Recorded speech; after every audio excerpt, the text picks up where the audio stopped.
ৰাজ্যিক পৰ্যায়ত IPLৰ দৰে খেল এখন ৰেপ্লিকা বা ৰেপ্লিকেট কৰিব পৰাটো এটা প্ৰত্যাহ্বানৰ কাম, কিন্তু তাৰ মাজতো 8টাকৈ ফ্ৰেঞ্চাইজি আজি আগবাঢ়ি আহিছে আৰু আসাম প্ৰিমিয়াৰ লীগ যাতে আমি অসমত কৰিব পাৰোঁ তাৰ কাৰণে পৰিৱেশ এটা গঢ়ি তুলিছে।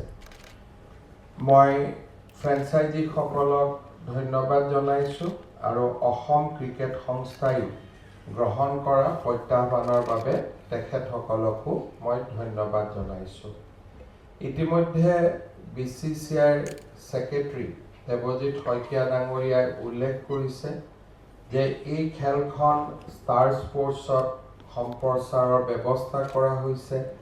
জিঅ' হটষ্টাৰতো ইয়াক দেখা পোৱা যাব আৰু বিশেষকৈ আটাইতকৈ গুৰুত্বপূৰ্ণ কথাটো হৈছে যে অসমৰ উদীয়মান খেলুৱৈসকলে আসাম প্ৰিমিয়াৰ লীগৰ জৰিয়তে নিজৰ ক্ৰীড়া প্ৰতিভা এখন বৃহৎ মঞ্চৰ সন্মুখলৈ অনাৰ সুবিধা পাব।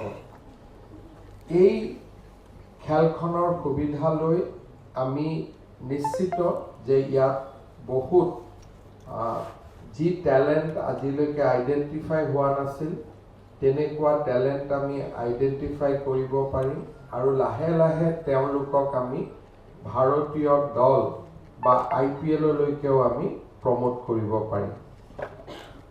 এটা কথা দেৱজিৎ শইকীয়া ডাঙৰীয়াই উল্লেখ কৰিছে যে APL আমাৰ আৰম্ভণিতে it cannot be a profit making exercise, কাৰণ মূল কথাটোৱে হ'ল যে যেতিয়া IPL চলি থাকিব ডেফিনেটলি যিমানবিলাক স্পন্সৰ বা ইণ্ডাষ্ট্ৰী তেওঁলোকৰ এটেনশ্যনটো IPLত থাকিব, কিন্তু আসাম প্ৰিমিয়াৰ লীগৰ পৰা আমি এজন বা দুজন যদি খেলুৱৈ IPLলৈকে উলিয়াব পাৰোঁ, লগে লগে আমাৰ আসাম প্ৰিমিয়াৰ লীগৰ কেৰেক্টাৰটো বদলি হৈ যাব and then there will be tremendous response আৰু মানুহৰ এই গোটেই আমাৰ যিটো আজি ইনিচিয়েটিভ তাৰ প্ৰতি সকলোৰে ধ্যান আকৰ্ষণ হ'ব।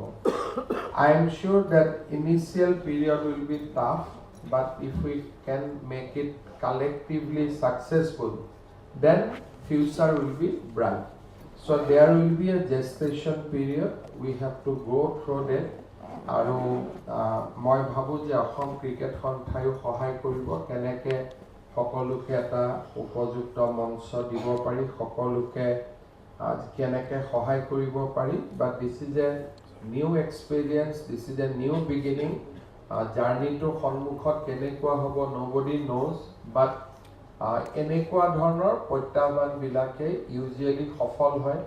যেতিয়া IPLও আৰম্ভ হৈছিল কোনেও ভাবা নাছিল যে ইমান ছাকচেছ হ'ব, but that's the journey we have to go' through. আৰু আজি আমি ইয়াতে সকলো একলগ হৈ এই জাৰ্ণিটো আগুৱাই নিবৰ বাবে আমি সিদ্ধান্ত লৈছোঁ। আপুনি বিচৰা বাতৰি পাব কেৱল News 18 এপত। News 18 এপ ডাউনলোড কৰিবলৈ স্কেন কৰক এই QR কোড। Google Play Storeতো পাব এই News 18 এপ।